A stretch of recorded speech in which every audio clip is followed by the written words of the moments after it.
Hi guys, कैसे हैं आप। आशा करता हूं आप बहुत ही मस्त होंगे और प्रार्थना करता हूं आप बहुत ही जबरदस्त रहें।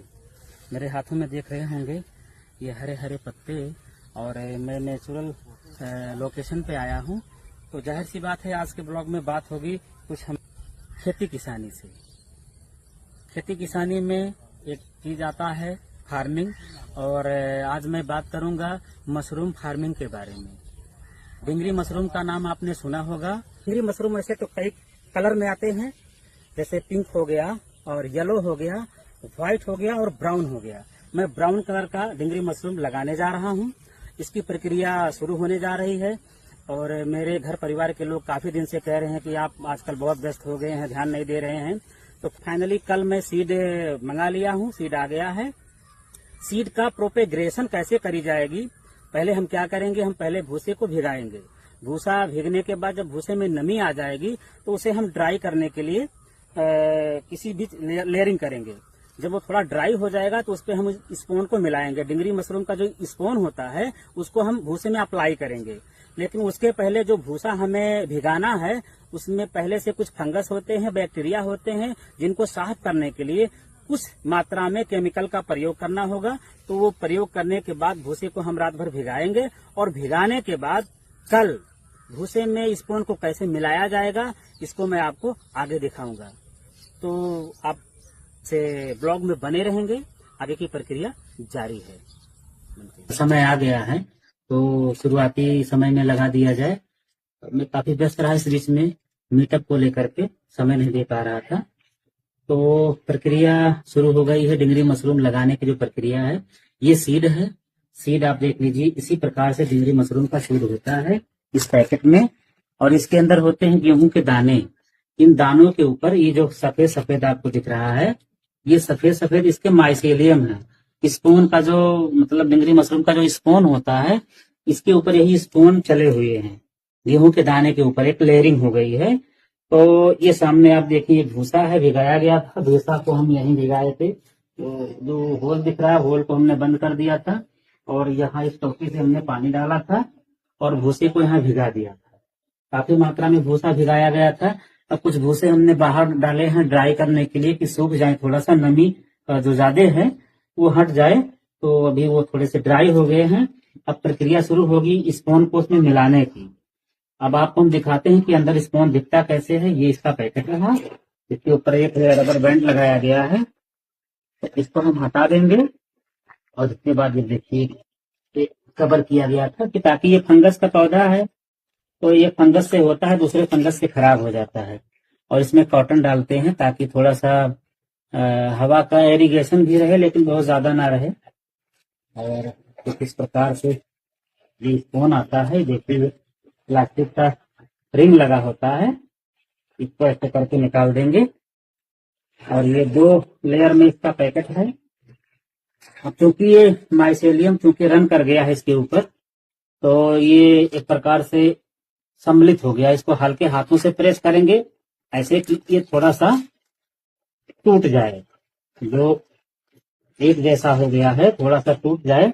हल्के हाथों से करेंगे, बहुत तेजी से नहीं करेंगे, नहीं तो ये माइसेलियम इसका खराब हो जाएगा। ऐसे करके इसको हम थोड़ा सा, ये ढीला हो गया। अब इसको हम जिस बर्तन में हम निकाल रहे हैं, इस बर्तन का पहले हम ट्रीटमेंट करते हैं, शुद्धिकरण करते हैं ताकि इस पे कोई फंगस ना रहे। और इसके बाद ये हमारा स्पून, ये देखो ये स्पून हमारा निकल के आ गया। इससे ये स्पून है, सब गेहूं के दाने हैं। गेहूं के दाने के ऊपर इसका जो स्पून है उसको अप्लाई किया जाता है। जहां से ये बन के आता है, ये तो यहाँ नहीं बनता है, बाहर से मंगाना पड़ता है। जिन साथी को इसके सीड चाहिए या ट्रीटमेंट के जो इसमें कुछ शुद्धिकरण के लिए लगते हैं, वो भी आपको मिल जाएगा। जो सभी साथी इस क्षेत्र में घर पे डिंगरी मशरूम को उत्पादन करना चाहते हैं वो कमेंट बॉक्स में लिखेंगे। अभी देखिए यहाँ जो है ये सब बड़े बड़े टुकड़े में है, तो इनके हल्के हाथ से हम जो है तो थोड़ा तोड़ देंगे ताकि ये अलग अलग दाने में हो जाए। फिर इसकी प्रक्रिया करी जाएगी। भूसे में हम जब अप्लाई करेंगे तो फिर अभी आगे आपको दिखाते हैं। देखिए बहुत सारे दाने जो बहुत बड़े बड़े हैं, इनको जो है अब छोटा किया जा रहा है। और कुछ गेहूं के दाने आपको बिल्कुल नेचुरल लग रहे होंगे, क्योंकि एक लोग से कहा गया कि थोड़ा धीरे धीरे हाथ से करिए, लेकिन उन्होंने थोड़ा ज्यादा उसको जो है मसल दिया, तो जिस वजह से उसके जो स्पून ऊपर थे ना, वो थोड़ा छूट से गए हैं। लेकिन दूसरे पैकेट को हमने इसमें मिला दिया है, तो ये अब अच्छे से एक दूसरे में मिल गए हैं। अब इसके बाद ये आप देखिए भूसे में अप्लाई किया जाएगा। ये पॉलीथीन बैग है, इस बैग में ये रहा बहुत सारा भिगाया हुआ भूसा। और इसको केवल भिगाने का मतलब ये नहीं है, भिगाने का मतलब ये है कि इसकी शुद्धिकरण करी जाती है। शुद्धिकरण करने के बाद जो है इसमें स्पून मिलाए जाते हैं। इसमें कुछ ट्रीटमेंट होता है, कुछ केमिकल प्रयोग में आते हैं शुरुआती में।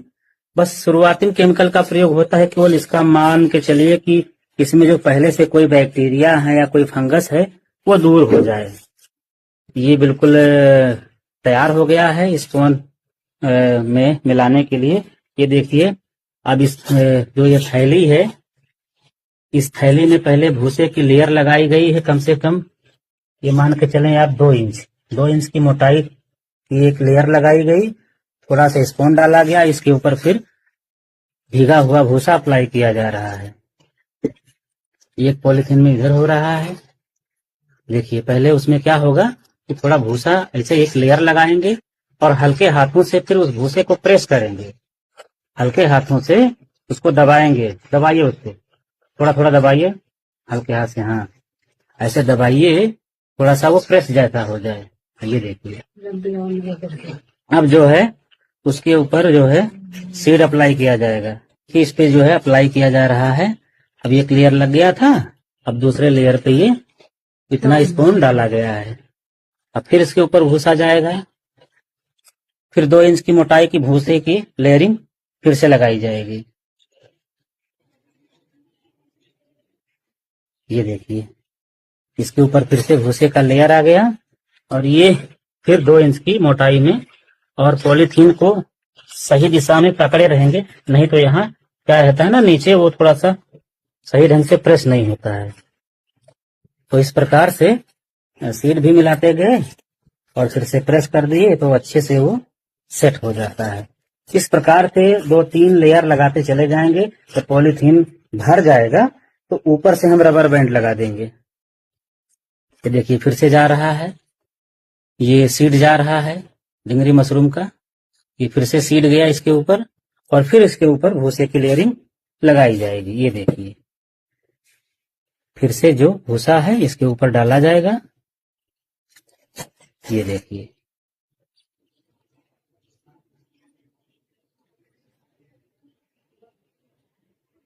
ये प्रक्रिया 2-3 बार दोहराई जाएगी।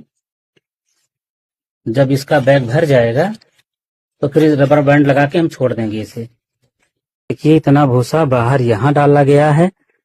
जिस पॉलीथीन पे इसको डाला गया था, ये इसलिए डाला गया था कि मतलब इसमें कोई जो शुद्धिकरण किया गया था तो ये ज्यादा गीला था, तो ज्यादा गीले में स्पून नहीं डाला जाता है। तो थोड़ा सा ड्राई करने के लिए इस पे हम इसको जहां वहां इसको फैला दिए थे, और फिर जब ड्राई हो गया है, देखिए यहाँ भी डाले थे, थोड़ा ड्राई हो गया है तो इकट्ठा कर लिए हैं। अब ये भी वही जाएगा, वहां जहां स्पून मिलाया जा रहा है वहीं जाएगा, और उसमें स्पून फिर से मिलाया जाएगा। मुझे लगता है कि ये यहाँ का और यहाँ का मिला करके, ये देखिए ये सब जो है ये भूसा लेकर वहां जाएंगे और फिर इसमें मिलाएंगे। मुझे लगता है कि इतने भूसे में वहां और यहाँ मिला करके ये कम से कम हमारा 20 बैग तैयार हो जाएगा। और ये देखिए एक बैग और फिर से तैयार हुआ है। ये बैग जो है फिर से तैयार हुआ है। ये बैग आप देखें, यहाँ जो है फिर से इसके ऊपर स्पून आ गया है, ये देखें आप। और ये रहा बैग, ये बैग है। यहाँ तक हम इसमें भूसे की अप्लाई करेंगे, यहाँ तक 2 इंच की मोटाई भूसा, 2 इंच मोटाई भूसा लेंगे, फिर स्पून डालेंगे, तो फिर 2 इंच मोटाई भूसा, फिर स्पून डालेंगे, और यहाँ आके इस पे फाइनल जो है रबर बैंड लगा देंगे, पैक कर देंगे। ये देखिए साथियों ये सभी बैग तैयार होके अब ऊपर से नीचे आ गए हैं। और यहाँ ये जो आपको रस्सी दिख रहे हैं, ये लाइन से देखिए रस्सी इधर लगे हैं और रस्सी इधर लगे हैं। इन रस्सियों में इसको लटकाया जाएगा। ये जो सारे बैग बने हैं, इन बैगों को इसी में लटका दिया जाएगा। इसके बाद इसका फ्रूटिंग इसमें आएगा। तो फिर मिलते हैं जब इसका स्प्राउट निकल के आने लगेगा, तो फिर दूसरे ब्लॉग में आपको दिखाएंगे कि और प्रक्रिया और इसके बारे में अधिक जानेंगे। तब तक के लिए नमस्कार।